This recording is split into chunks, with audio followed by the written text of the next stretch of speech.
তাহলে অনেকদিন পর মাহির মানি ব্যাংকটা আজকের ভাঙা হবে। ও লাফালাফি বেশি করছে, ঠিক আছে?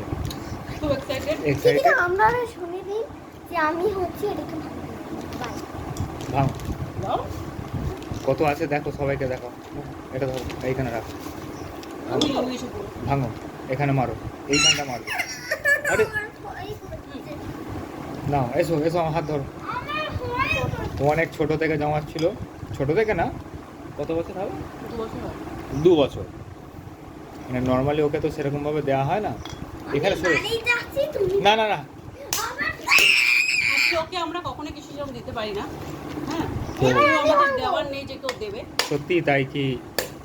মানে দেখো, আস্তে আস্তে হাত দেবে না, হাত দেবে না, সবাই মিলে দেখো। অনেক বাচ্চাদের ঠাকুমা থাকে, কাকা থাকে, দাদু থাকে, দিদা থাকে দেওয়ার জন্য, ওর কেউ নেই দেওয়ার। ব্যাস। আরে দাঁড়াও দাঁড়াও, না না দাঁড়াও, আগে ভালো করে একটুখানি হাত দিও না, হাত দিও না, সবাইকে দেখতে দাও। আমরা যখন যেরমভাবে পেরেছি ওকে দিয়েছি যেটুকু। তারপরে ওকে একটুখানি, যেহেতু ও মেয়ে, মেয়ে বলে নয়, প্রত্যেক মানুষের, প্রত্যেক বাচ্চার উচিত কি তাদের বাচ্চাকে সেভিংস করা শেখানো। তো আমি ছোটোবেলা থেকে চেষ্টা করেও পারিনি আর কি সেভিংস করতে। মানে আমার অ্যাকাউন্টে যদি কোনো টাকা থাকে তো আমি এটিএম থেকে, তারপর ফোনপে, গুগল পে থেকে তুলতে শুরু করি, আর ভেঙো না। বাবা আমার ভাঙতে চাই প্লিজ। ভাঙতে বেশ মজা পেয়েছে। তো এবারে মোটামুটি আমরা কাউন্ট করব, এটা এই কারণে ভিডিওটা, সরি।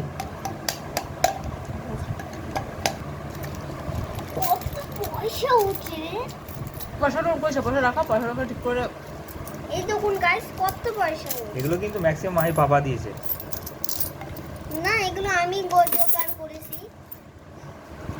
আমার এখন বুঝলে 10 বছর।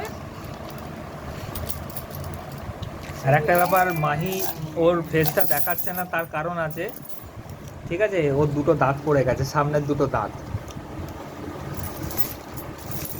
এই দেখো বাবা আমার তো মানে আমি ভাবছি আমি আর দেবো না, ওর হাতে ঢুকে যাবে। আমার মা প্লিজ।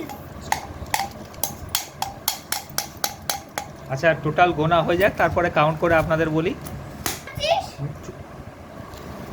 10 টাকা মোটামুটি। আমার টাকা দে বলছি। দাঁড়াও, গোনা চলছে। তুমি কয়েনগুলো দেখো কত আছে গোনাতে। আমার কাছে টাকা অনেকগুলো আছে।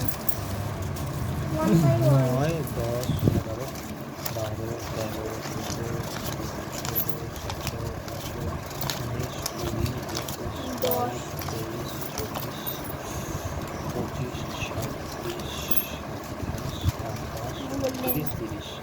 300 রুপিস এটা।